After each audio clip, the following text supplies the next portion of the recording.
오늘 주신 하나님 말씀 창세기 32장 24절로 32절까지 말씀 교독하겠습니다. 야곱은 홀로 남았더니 어떤 사람이 날이 새도록 야곱과 씨름하다가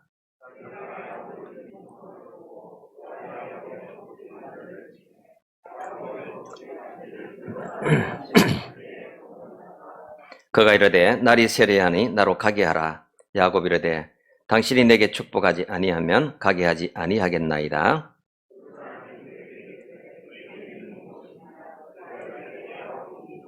그가 이르되 너 이름을 다시는 야곱이라 부를 것이 아니요 이스라엘이라 부를 것이니 이는 네가 하나님과 및 사람들과 겨루어 이겼음이니라.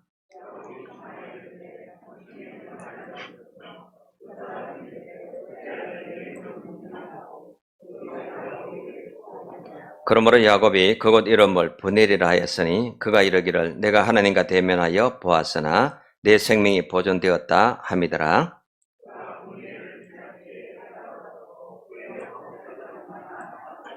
같이 봅니다. 그 사람이 야곱의 허벅지 관절에 있는 둔부의 힘줄을 쳤으므로 이스라엘 사람들이 지금까지 허벅지 관절에 있는 둔부의 힘줄을 먹지 아니하더라. 아멘. 우리 옆사람과 한번 인사 나누겠습니다. 눈빛으로만 인사하면 되겠습니다. 예배 자체가 은혜입니다. 인사하겠습니다. 예배는 우리 답이 없는 인생에게 답을 주시고 위로를 주시는 하나님의 능력입니다. 그래서 오늘 또 예배드리는 가운데 하나님 은혜가 함께하기를 바랍니다. 먼저 이런 말을 한번 생각해 봅니다. 존재의 확장이라는 말입니다. 존재의 확장. 자, 존재의 확장. 이 존재 중에 제일 큰 존재는 나 자신입니다. 나보다 더 큰 존재는 없습니다. 우주가 아무리 크니 해도 내가 없으면 의미가 없어요. 그래서 존재에 나보다 더 큰 존재가 없습니다. 근데 존재의 확장이라는 건 뭐냐면은 나보다 시작한 다른 존재적 영역이 있다는 겁니다. 그게 뭐냐면은 이 존재의 확장에는 크게 두 가지가 있는데요. 첫째는 가족입니다. 처자식이고 남편입니다. 그래서 가족의 문제는 내 존재의 확장이기 때문에 어떤 문제보다 크고 어떤 문제보다 귀해요. 가족이 다칩니다. 사고가 납니다. 그럼 온 가족이 그 일에 매달리고 그 문제 해결하기 위해서 애를 쓰고 노력을 합니다. 특히 자식은 얼마나 존재의 확장입니까? 자식의 문제는 거의 모든 것이 다시피 해요. 그래서 첫째 되는 것이 가족이고 내 자식이고 이게 존재의 확장의 첫째고요. 둘째는 뭐냐 하면은 재물입니다. 돈이에요. 재산입니다. 이 돈, 재물, 재산 이거 우리가 목숨 걸고라도 지키려고 하고 피땀 흘려서 모으는 게 바로 이 돈이고 재산입니다. 그래서 재산이 내 존재의 두 번째 확장이 됩니다. 이것 뺏기면 못 견뎌하죠. 돈 잃어버리고 나면 얼마나 속이 상합니까? 그게 그냥 단순히 돈이 아니고 내 존재의 확장이기 때문에.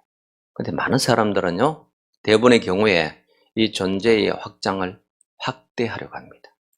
점점 키우려고 해요. 잘 돼도 더 잘 되려고 하고, 출세해도 더 출세하려고 하고, 돈을 모아도 충분해도 더 많은 돈을 갖기를 원하고, 더 많은 것을 위해서 계속 이 존재의 영역을요, 확대하려고 하다가 우리 인생이 끝나는 겁니다. 대부분의 사람들은 이 존재의 확장의 그 영역에서 확대하고 더 넓히려고 하다가 우리 삶이 망가지기도 하는 거예요. 자, 근데 오늘 성경에 보니까 이 야곱은 이 존재의 확장을 완전히 버려버립니다. 이 야복강에 야곱이 도착해서요, 모든 그 20년 동안 벌어봤던 모든 재산을, 가축들을 다 야곱 그 에서의 형에게 다 줘버립니다. 그리고 그 자식들도 4명의 아내와 11 아들을요, 다 강을 보내버리고 자기 혼자 남게 됩니다. 이 두 가지를 다 포기해버립니다. 야곱의 생애를 보면은 두 번의 큰 전환기적 사건이 있습니다. 첫째 사건은 베델의 사건이고 두 번째 사건은 바로 야복강의 이 사건이에요. 자, 20년 전에 베델은 원래 브엘세바라는 곳에서 아버지 이삭과 어머니 리브가 형 에서와 더불어서 단란하게 살았습니다.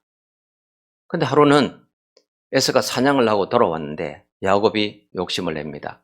형의 장자권을 탐내서 팥죽 한 그릇을 주고 형의 장자권을 빼앗아버립니다. 그리고 아버지의 축복을 가로채버립니다. 이로 인해서 에서가 분노하고 그리고 동생을 죽이려고 합니다. 그래서 어머니 리브가가 하루아침에 두 아들을 잃게 되었다 걱정을 하면서 그 야곱을 자기 친정집인 밧단 아람 그 외삼촌이 있는 곳으로 보내게 됩니다. 그래서 야곱은 하루아침에 도망자처럼 그 브엘세바를 떠나서 그 먼 곳인 하란 지역에 밧단 아람 외삼촌의 집으로 가게 됩니다. 이렇게 가다가 한 곳에 이르러서 날이 저물어서 자게 됐는데 입이 있습니까? 베고 잘 베개가 있습니까? 돌 하나를 주워다가 베개 삼아 이렇게 자고 있는데 거기서 어떤 사건이 일어나느냐? 하나님의 사자가 꿈에 나타납니다. 사닥다리가 있고 그 다리 위로 천사가 오르륵 내려가면서 이런 말씀을 들려주는 거예요. 나는 너의 조부 아브라함의 하나님이요 이삭의 하나님이라. 네가 어디를 가든지 내가 너와 함께 할 것이고 네가 이 땅에 돌아오기까지 내가 너와 함께 하겠다. 약속을 주시는 거예요. 엄청난 사건이었죠. 자, 야곱이 잘해서 가고 있습니까 지금? 형을 속이고 아버지를 속이고 죽을 지경에 이르러서 할 수 없이 도망가는 중인데 그 가운데 하나님이 나타나신 거예요. 그래서 굉장히 힘을 얻고 용기를 얻고 위로를 받습니다.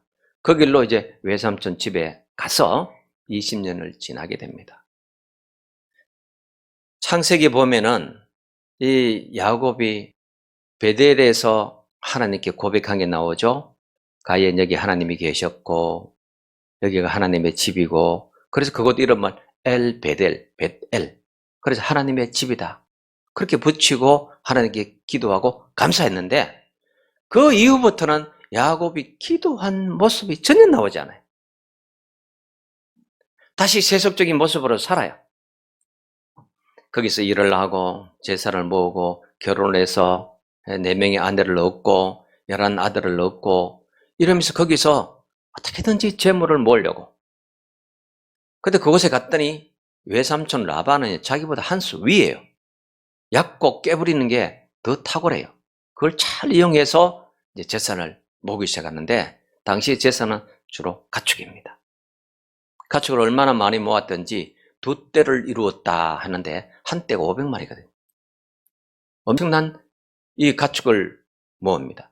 그리고 나중에 처음 이제 야복강에 와서 에서가 자기를 죽이려고 올 때에 선물로 보낸 것이 510마리를 먼저 보냅니다.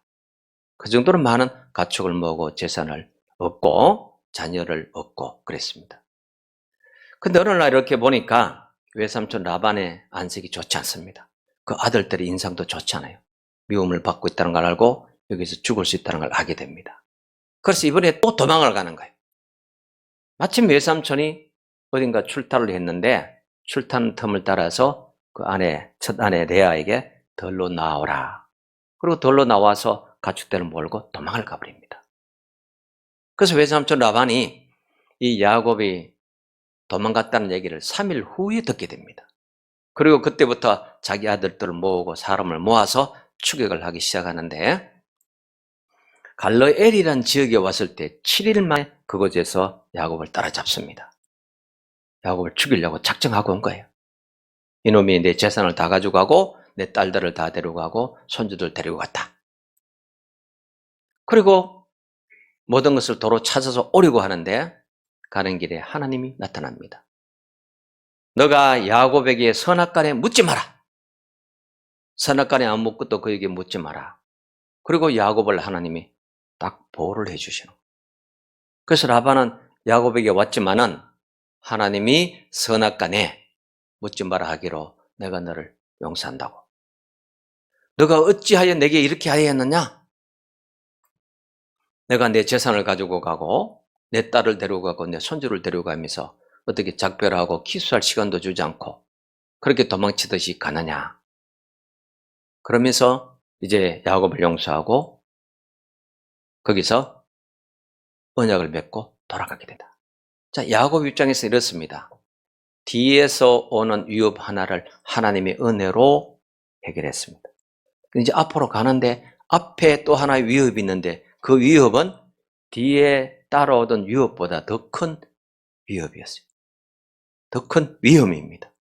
그게 뭐냐면 바로 형 에서가 20년 전에 자기를 죽이려고 했던 그 분노에 찬 형이 아직도 그대로 있다는 것이 두렵기도 하고 또 그간에 화가 좀 풀렸을까 궁금하기도 하고 어떻게 될까 여러모로 그러면서 두려운 가운데 있습니다.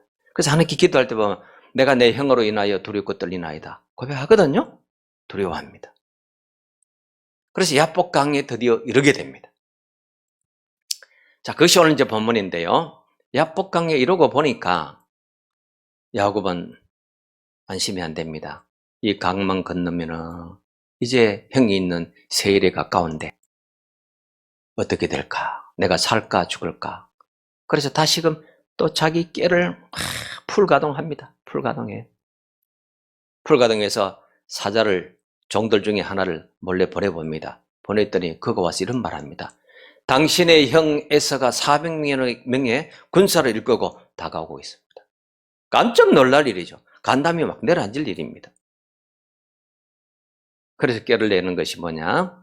양과 염소와 낙타와 소들 가운데서 510마리를 지해서 먼저 내 앞서가서 내 형 에서에게 갖다 바쳐라. 내 주를 위해서 당신의 동생 야곱이 드리는 선물이라고 해라. 그걸 갖다 바칩니다. 그리고 이제 밤이 되었는데 한밤중에 잠을 자지 못하고 일어나 있습니다. 그 이유는 자기에게 다가오고 있는 그 위험이 어디쯤 왔을까? 날이 새면 올까? 이 밤에는 자고 쉬고 있을까? 아니면 밤이라도 다가오고 있을까? 그게 두려워서 잠을 잘 수가 없는 거예요. 그래서 이번에는 4명의 아내와 11명의 아들을 강을 건너 보내버립니다. 저 형이 내 아이들을 보고 내 아내들을 보면은 좀 누구를 떨어져 용서하지 않을까? 그리고 그 밤중에 처자식을 다 강을 건너 보냅니다. 그리고 오늘 성경에 보니까 야곱은 건너가지 않고 밤에 홀로 여기 남게 돼요. 홀로 남게 됩니다. 자, 24절을 볼까요? 야곱은 홀로 남았더니 어떤 사람이 날이 새도록 야곱과 씨름하다가 자, 소유도 건너게 하고 가족도 다 건너게 했습니다. 서두에서 말씀드렸던 존재의 확장의 큰 2가지를 다 포기한 거죠. 다 내려놨습니다. 야곱이 이렇게 내려놓게 된 이유는 뭘까요? 이거보다 더 큰 무엇이 있기 때문입니다. 존재의 확장의 2가지보다도 더 큰 그것이 뭐냐면 바로 자기 생명이었던 거예요. 이 생명을 지키기 위해서 자식도 재물도 다 준 겁니다. 여기 야곱의 모습을 보면은 참 비참하기도 하고요. 우리 인간의 한 단면을 보는 것 같아서 서글프기도 해요. 가축을 형이 다 뺏어가고 처자식을 다 죽이면은 어떻게 할까? 나라도 도망가야 되겠다고. 아마 그 심보가 강을 건너지 못하고 여기 남아있었던 야곱의 심보 같아요. 자, 이렇게 홀로 밤에 남아서 엎드려 기도하는데 웬 천사가 어떤 사람이 다가와서 씨름을 걸게 됩니다. 이제 그 씨름이 이제 야곱의 재난기의 2번째 사건이 됩니다. 야곱이 여기서 엎드렸는데 여기서 엎드려서 기도한 야곱의 기도를요, 주석가들은 이렇게 말합니다. 20년 만의 기도라고 해요. 20년 만의 기도. 그간의 야곱의 베델 이후의 모습 속에 하나님을 찾거나 기도한 내용이 별로 없어요. 깨부린 얘기밖에 안 나오잖아요. 얼룩진, 아롱진 이런 짐승들을 어떻게 빼낼까? 물론 그가 하나님의 백성이기 때문에 기도를 안 했겠지만요. 기도다운 기도는 이것이 처음이라는 거예요. 20년 만에 기도. 엎드려서 간절하게 기도합니다. 그렇게 애쓰고 힘써 모았던 재산을 다 포기했고 자식까지 포기한 마당에 그가 할 수 있는 것은 이제 20년 만에 진짜 기도를 하나님 앞에 하게 된 겁니다. 자, 이렇게 기도하는 중에 어떤 사람이 와서 딱 붙들고 씨름을 하는데요. 자, 야곱이란 말은 발 뒤꿈치를 잡는 자, 약은 자, 교활한 자, 속이는 자 그런 뜻이거든요. 눈치가 굉장히 빨라요.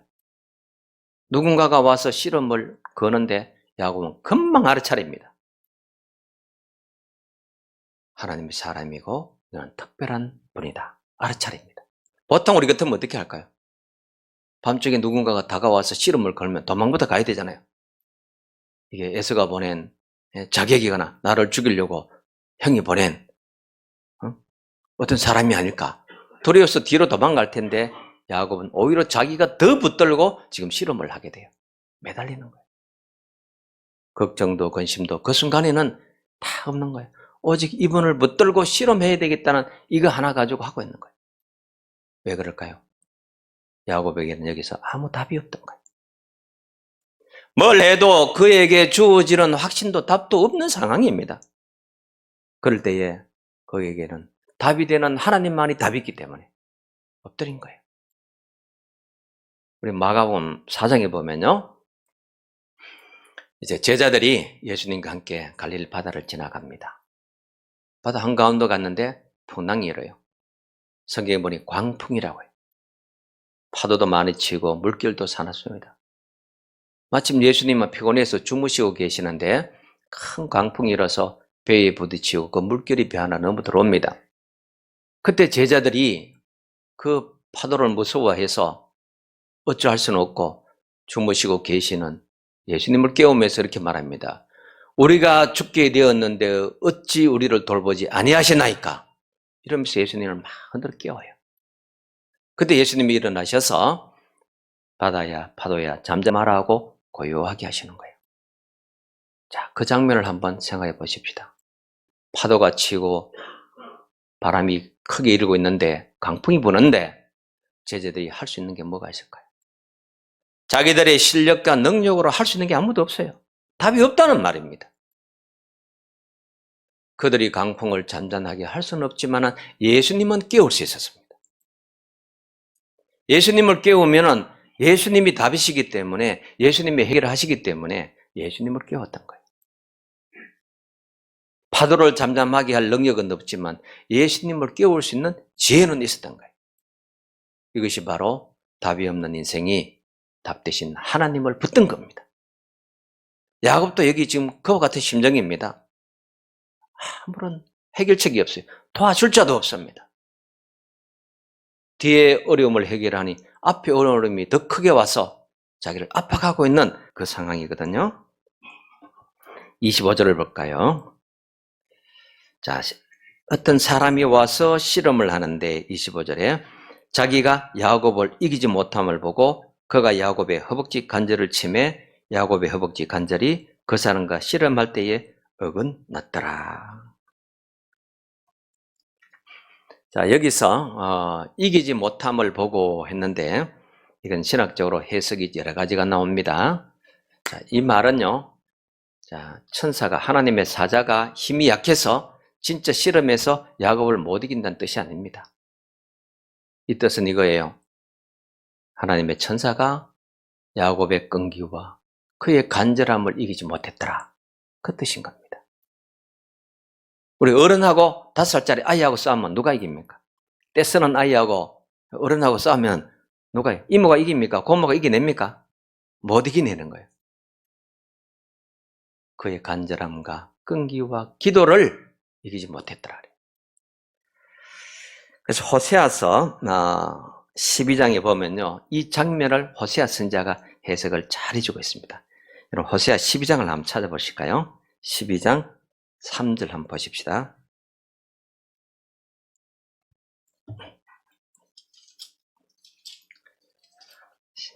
(12장) 3절 5절까지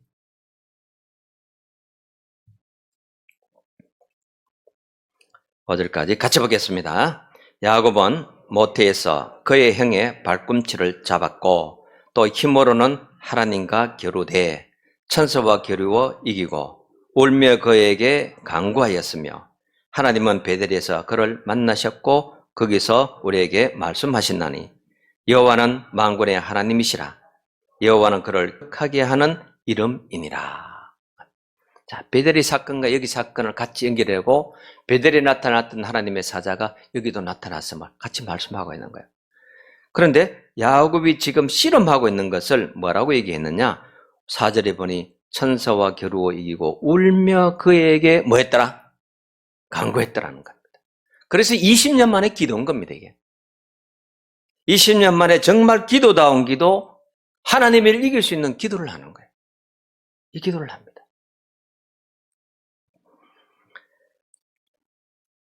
네, 헨리 모리스라는 주석가가요, 여기 주석을 아주 멋지게 했어요. 이렇게 말합니다.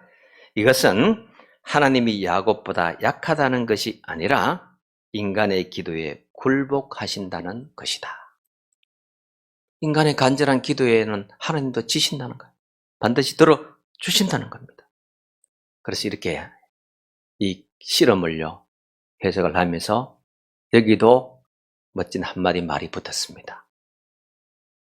앞에는 뭐라 그랬죠? 20년 만에 기도라 그랬고, 이 기도의 결과에 대해서는 이런 명칭이 붙었습니다. 이기는 기도. 이기는 기도. 그 이기는 기도를 이제 합니다. 우리 누가복음 18장에 보면요, 예수님께서도 하물며 하나님께서 그 밤낮 부르짖는 자의 기도를 들어주시지 아니하시겠나요? 밤낮 부르짖고 간구하는 그것을 하나님 반드시 들어주신다는 거예요. 해결해 주십니다. 그래서 여러분의 어떤 문제를 두고 아픔을 두고 기도할 때에 바로 이와 같은 기도가 여러분 문제를 해결하는 이기는 기도가 되는 거예요. 하나님 문제보다 크시고 아무리 우리에게는 답이 없어도 하나님은 답이 있는 거예요. 내 문제를 내가 해결할 능력이 없을 때 그 문제를 하나님께 가져가는 지혜는 있어야 되잖아요. 그것이 바로 이기는 기도인 겁니다. 천사가 이제 야곱의 뼈를 치는데요, 우리 옛날 성경에 보면 한두 뼈라 그랬어요. 그 한두 뼈를 칩니다. 26절 볼까요? 다시 본문으로 돌아와서요. 26절 보면은 그가 이르되 날이 세려하니 나로 가게 하라. 야곱이 이르되 당신이 내게 뭐하지 아니하면 축복하지 아니하면 가게 하지 아니하겠나이다. 축복 안 하면 못 갑니다. 축복하고 가십시오. 이렇게 붙은 겁니다. 여기서 한번 잘 보십시다. 우리가 신앙적 감각을 이럴 때 좀 잘 세워봐야 됩니다. 자, 야곱이 이 강가에 와서 자기 존재의 확장이 되는 재물을 다 이미 버렸어요. 자식까지도 포기를 했습니다. 그런데 복을 달라는 거예요, 다시. 여기서 다시 나를 축복하지 않으면 가게 할 수 없다고 새로운 복을 달라는 거예요. 이건 무슨 시츄에이션입니까? 무슨 상황입니까? 복을 다 버려놓고 다시 복을 주십시오. 이 강구를 하고 있는 거예요. 바로 이것은 야곱이 존재의 확장적인 세속적인 축복이 아니고 영적 확장이 되는 새 은혜, 새 축복을 달라고 구하는 겁니다.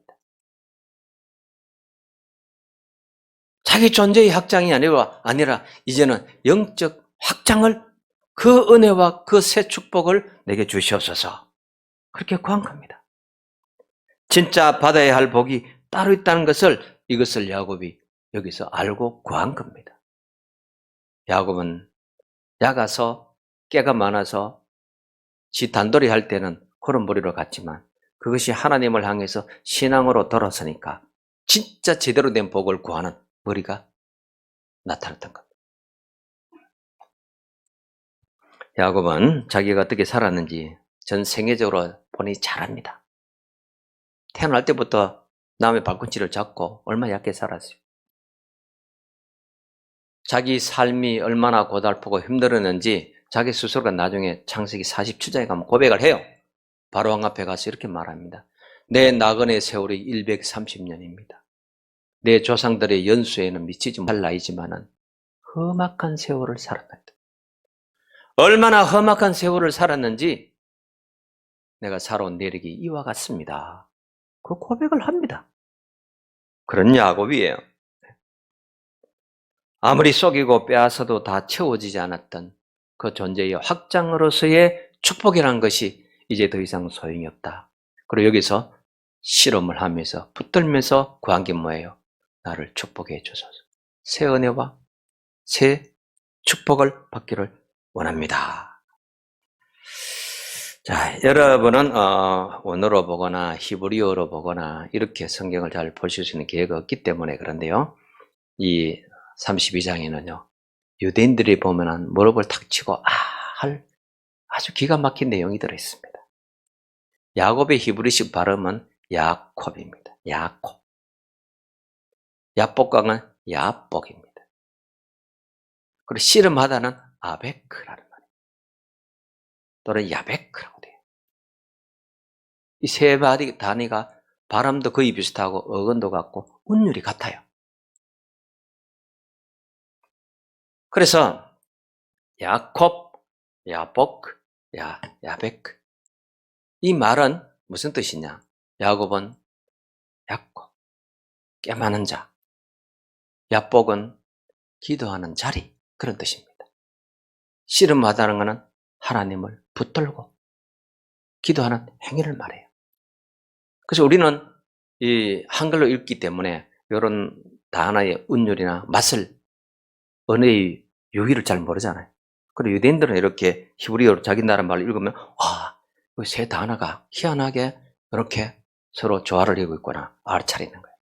그리고 은혜가 됩니다. 이게 무슨 뜻이냐면 이와 같아요. 내가 가진 문제를, 내가 처한 상황에서 하나님을 붙들고 해결해야 된다는 거예요. 넘어진 자리에서 일어나듯이, 엎어진 곳에서 일어나야 되듯이 내가 현재 가지고 있는 그 문제를 이 자리, 여기서 해결해 주실 수 있는 하나님을 붙들고 해결해야 된다. 그게 바로 이 말인 겁니다. 여러분은 문제가 다른 어딘가로 가서 누군가에 의해서 해결받기를 인간적인 수단, 방법 쓰지 말고 현재 여기 내가 가지고 있는 그 자리에서 누구와 더불어 실험해서, 하나님과 더불어 실험해서 울며 간구하고 기도해서 20년의 기도를 하나님께 드려서 이기는 기도를 하라는 거예요. 요즘 젊은이들 말로 인생 기도인 겁니다. 이게. 인생 축복을 여기서 받게 되는 겁니다. 그것이 바로 이 세 단어의 유희입니다. 네가 가지고 있는 그들의 문제를 그들의 있는 자리에서 해결해 주실 수 있는 하나님을 붙들고 해결하고 가라. 우리가 겪어야 하기 때문에 겪고 당해야 하기 때문에 당하는데, 그러나 그 자리에서 그 문제를 하나님께 맡기고 해결하는 그 믿음과 기도를 네가 가지라는 것. 오늘 우리도요, 내 삶에 야복이 없으면요, 이 문제는 뒤로 갈지 앞으로 갈지 모르게 됩니다. 여러분이 얼마나 기도를 깊이 하시고 얼마나 자주 하시는지는 모르겠습니다만 정말 20년의 기도와 같은 이런 진실한 기도를 여러분 지금 이 순간 제일 필요할 때입니다. 이때 그 기도가 야복강나루의 기도가 제일 필요할 때입니다. 기도를 하나님과 승부하시고 이기는 기도의 사람이 되기를 축원합니다. 자, 그 다음에 한두 뼈를 치셨다 그랬어요. 한두 뼈를 치셨는데 여기 보니까 야곱이 비명을 질렀거나 그것이 못마땅하고 고통스럽거나 그런 표현이 전혀 없어요. 뼈를 쳐서 부러졌는데 얼마나 아플까요? 그런데 야곱은 전혀 거기에 대해서 고통스러워하고 괴로워하지 않습니다. 이건 왜 그러냐? 이와 같습니다. 나 같은 험악한 인생을 사는 이런 인간에게 하나님은 그 손길을 뻗치셨다는 거예요. 나를 만져주시고 나를 터치해 주시고 나를 감싸주셨다는 바로 하나님의 아낌의 손길이 함께 있다는 것을 깨달았다는 거예요. 그 자기 몸을 밤새도록 실험하고 진땀이 흐르도록 그 붙들고 몸부림쳤던 거, 그 하나님의 손길이 함께 했다는 거예요. 제가 지난 주간에 기독신문을 보다 보니까요, 근데 코로나 때문에 어려운 그런 내용들이 기독신문에 났더라고요. 한 집사님 한 분이 가게를 오랫동안 하시는데 이렇게 어려울 때가 없었고 이렇게 월세도 못 낼 형편에 대해서 힘들 때가 없다. 그러면서 이렇게 말해요. 내가 망해도 하나님은 나를 인도하실 줄로 믿습니다. 나는 내가 망해도 하나님의 인도하심을 의심하지 않습니다. 내가 망하든 안 망하든 하나님은 나를 인도하신다는 걸, 그 고백을 하더라고요. 제가 이렇게 힘이 확 나더라고요. 우리는 망하면 하나님의 뜻이 아니고 안 망해야 하나님의 뜻이고 아닌 겁니다. 어떻게 인생의 전환을 하나님이 내게 주실지 우리는 모르는 거예요. 그래서 우리는 붙들고 씨름할 수밖에 없는 거죠. 세상은요, 늘 우리를 이렇게 속이고 유혹합니다. 네 편은 네 하나밖에 없어. 아무도 너의 편이 없어. 실제로 그렇잖아요. 어려움을 당하고 보면 내 편에 아무도 없어요. 다 어디 가고 홀로 야곱이 강가에 남듯이 이 지경이 되는 거예요. 그런데 성경은 이렇게 말합니다. 하나님이 내 편이시면 누가 나를 대적하랴. 사망이라 죽음이냐 적신이냐 칼이냐 어떤 어려움도 하나님이 내 편이신데 나를 대적할 수가 없다. 하나님이 내 편인 겁니다. 여호와는 우리를 도우시는 자입니다. 여호와는 우리와 함께 하시고 내 편 되시는 분이십니다. 야곱이 실제로 잘한 게 별로 없는데 에서와 이렇게 비교를 해보면 야곱의 특색이 싹 나타납니다. 야곱을 따로 놓고 보면 이렇게 야가 빠진 미꾸라지처럼 자란, 그래서 야곱을 신학자들은 잡초 인생이라고 그렇게 불러요. 아무리 짓밟아도 일어나고 또 피해가고 다시 그런 인생인데 잘한 게 별로 없는 것 같아요. 그러나 에서와 비교를 딱 해보면은 에서는 장자권이 그게 뭐 중요하냐, 축복이 뭐 중요하냐, 소홀히 여기고 경홀히 여깁니다. 그리고 브엘세바에 있을 때에 그 아버지 어머니가 이삭이 뭐라고 합니까? 제발 이방인의 여인들 가운데서 아내를 취하지 말고 너 족속이 가운데서 취하라고 그렇게 했는데 에서는요 세일족에 가서 이방의 여인을 아내를 취합니다. 그래서 성경이 뭐라고 하냐? 그로 인해 부모가 근심하였더라. 근심거리가 된 거예요. 이렇게 하나님의 말씀이나 은혜나 장자권이나 축복에 대해서 무심한 사람이에요. 그런데 야곱은 하나님의 축복이 필요한 걸 압니다. 장자권도 가져야 되겠고 축복도 내가 받아야 되겠다고. 그 마음이 속에 있는 거예요. 그래서 정리하면 이래요. 에서의 성품 속에는 세속성이 물들어 있고 야곱의 성품 속에는 은혜성이 깃들어 있다. 이 차이입니다. 비록 자기가 얕게 살고 깨만게 살지만서도 그래도 내가 잘 되려면 뭐가 있어야 되느냐? 하나님의 은혜가 있어야 된다는 거. 그 은혜를 벗어나서는 내가 잘 될 수 없다는 거, 그걸 알아요. 그래서 약은 수를 써서라도 그 은혜가 내 것이 되도록 만들려고, 다른 말로 하면 뭘까요? 하나님의 그 울타리를 벗어나지 않고 그 테두리 안에서 살려고 하는 이 노력은 있다는 거예요.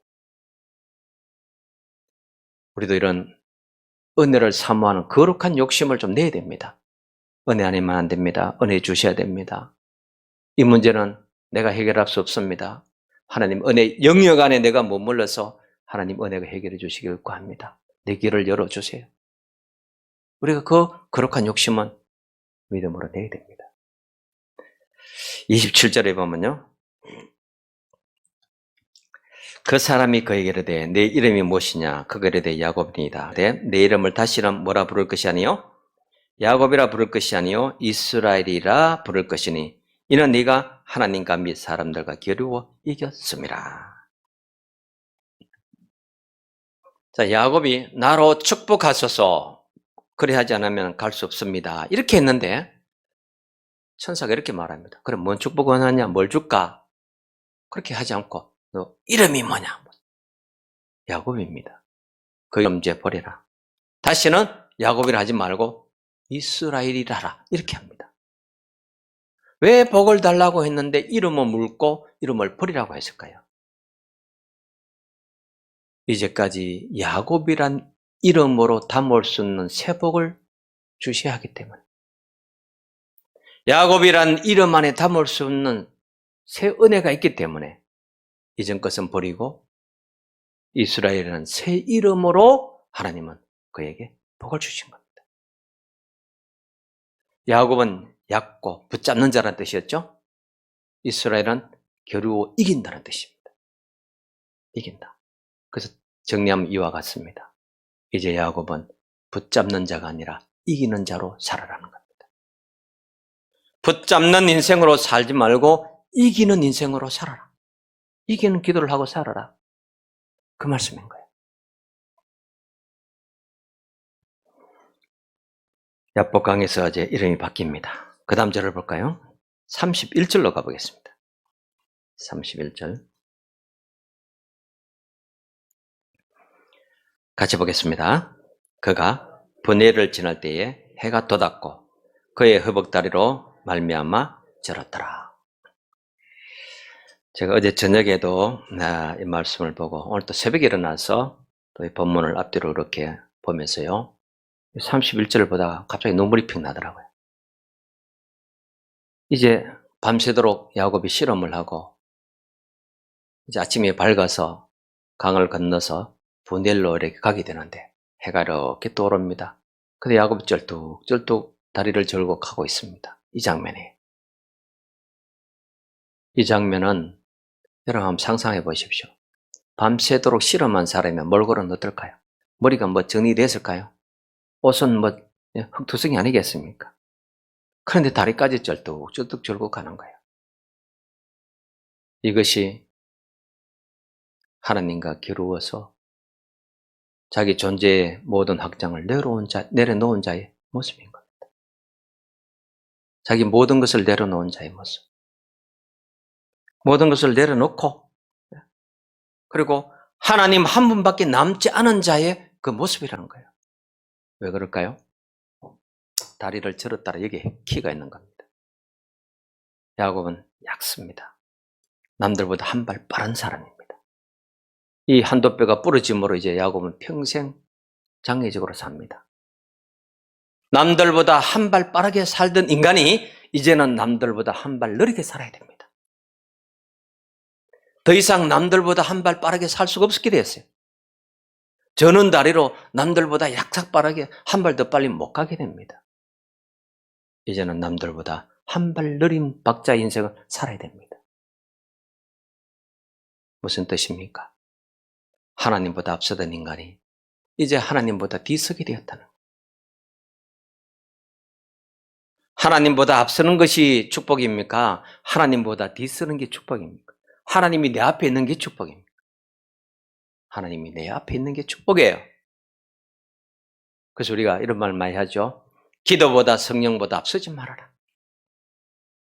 이제 야곱은 하나님을 앞세우고 그 뒤를 따라가는 인생이 된 겁니다. 더 이상 자기 다리로 얕게 눈치 빠르게 자기가 앞서서 뭘 할 수 있는 이제 신체적 능력은 떨어졌어요. 그리고 마음에도 이미 야곱은 버려졌고 이스라엘이 됐습니다. 분해를 걸을 때에 다리를 절었더라. 이게 무슨 뜻인지 아시겠습니까? 하나님을 앞세우고 걸었더라는 거예요. 그래서 그곳 이름을 분해엘이라, 하나님의 얼굴이라, 하나님을 만난 자리라 그렇게 바꾼 겁니다. 그래서 야복의 그 기가 막힌 자리에서 이제는 분해엘의 해가 떠오르는 그 자리를 하나님을 앞세우고 야곱이 걷고 있는 겁니다. 얼마나 야곱의 생애 대전환이고 얼마나 큰 역전입니까? 잘나고 똑똑하던 야가 빠지던 인간이 이제 하나님 아니면 아무것도 할 수 없는 그 인간이 되었습니다. 그래서 여러분, 하나님을 앞세우면 그게 성공입니다. 하나님을 앞세우면 그게 안전입니다. 하나님을 앞세우면 그게 축복인 거예요. 분해를 지날 때에 다리를 절었더라. 하나님을 앞세우고 가는 바로 그 광경, 그 모습이라는 겁니다. 사랑하는 여러분, 하나님을 앞세우는 여러분의 삶이 되기를 간절히 바랍니다.